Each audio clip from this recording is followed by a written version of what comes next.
So, ఇప్పుడు నా major doubt ఏంటంటే ఎంతైనా ఇది సైలెంట్‌గా ఇది చేస్తుంది గదా! సో, బండ గుర్తులేమన్నా ఉంటాయా? నాకి ఏదో రిస్క్ ఉంది బ్రెయిన్‌కి అవుతోంది అని వెంటనే రష్ టు ద హాస్పిటల్ అనడానికి బండ గుర్తులుంటాయా?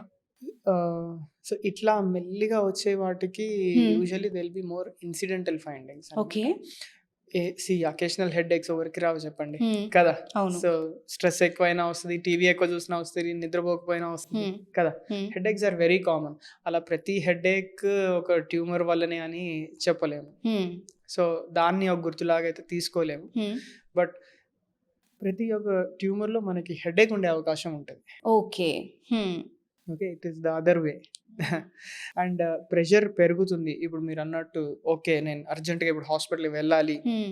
అన్న ఒక సైన్ ఏది అంటే వామిటింగ్స్. రీజన్‌లెస్‌గా ఇప్పుడు ఏదైనా తినంగానే వామిటింగ్ అయిపోవటం, తల విపరీతమైన హెడ్‌ఏక్ అంటే నార్మల్ హెడ్‌ఏక్ లాగా ఉండదది మళ్ళీ.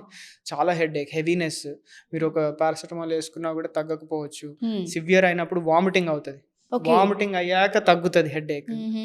అండ్ బ్లర్రీ విజన్ ఉంటది. So, these are all signs of raised pressure.